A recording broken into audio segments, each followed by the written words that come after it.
comment faire des demandes de congés avec la dernière version de Planning Web. C'est ce qu'on va voir juste maintenant. Depuis cette nouvelle version sortie mi-août, on peut définir un nouveau type d'utilisateur. Il suffit d'aller dans la rubrique Ma société, donc il n'y a que le superviseur qui peut aller à cette partie-là, et le nouveau rôle qui est juste au-dessus de consultant, qui s'appelle auxiliaire, va permettre ça. C'est-à-dire que l'utilisateur qui sera auxiliaire sera comme un consultant, mais en plus, lui, il pourra faire des demandes de tâches. Par exemple, une demande de congé. Et un utilisateur, on pourra définir certains utilisateurs, par exemple, qui, eux, auront la fonction de pouvoir valider ou pas ces demandes. On va regarder ensemble comment ça se passe et je vais laisser cette personne Nico en tant qu'auxiliaire. Dans le deuxième onglet, hop, juste ici, je l'ai mis en vert pour qu'on sache que là on est sur une personne qui est auxiliaire, c'est marqué en haut à gauche. Donc cette personne-là, elle est comme consultant. Vous voyez sur la gauche, elle a quasiment rien du tout en fonctionnalité. C'est un consultant qui a juste la possibilité de faire des demandes. Alors, on peut créer une tâche, par exemple ici je vais créer une demande de congé pour une personne à une date donnée. J'applique, je ne fais rien d'autre pour l'instant.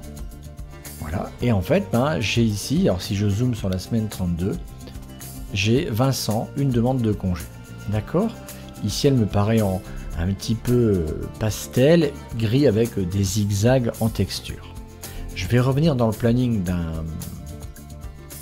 d'une personne qui est capable de valider ça, et donc voilà, et en haut à droite elle a une sorte de balance où il y a un petit 1 qui va apparaître, et ici elle voit qu'il y a des tâches qui sont à valider. Donc là il y a une demande pour Vincent de congé le 8 août. Je peux ici en cliquant sur le petit œil, je clique maintenant, hop, ça m'amène et ça me met en surélévation. Voilà ce qui est demandé. Alors je pourrais ouvrir la tâche en cliquant sur le bouton, bon ça aurait le même fait, et je peux valider ou refuser.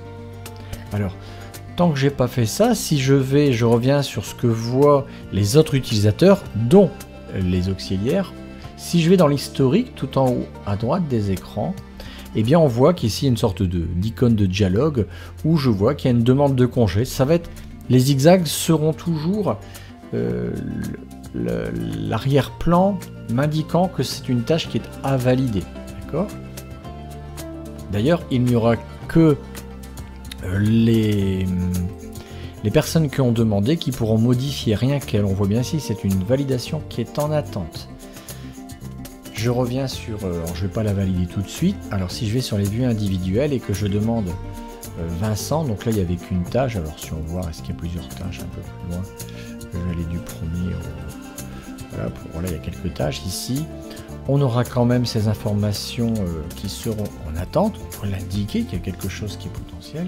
Donc là je vais ouvrir le PDF.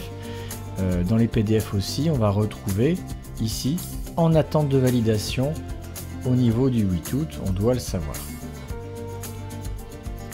Pareil dans les vues annuelles, on va avoir ce même arrière-plan ainsi que dans les vues mensuelles. D'accord? Alors maintenant nous avons validé cette tâche. Voilà, la tâche est validée, ici à droite. Et qu'est-ce que verrait un utilisateur ou les autres personnes? Dans l'historique, on aurait le petit V avec le plus, ça a été ajouté, la tâche elle est validée pour cette personne.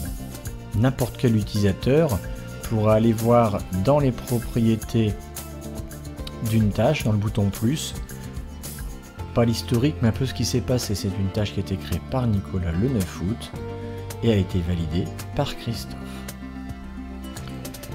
Voilà, j'espère que ça vous a plu. Et puis cette version est automatiquement mise à jour sur votre compte. De toute façon, à bientôt, merci beaucoup.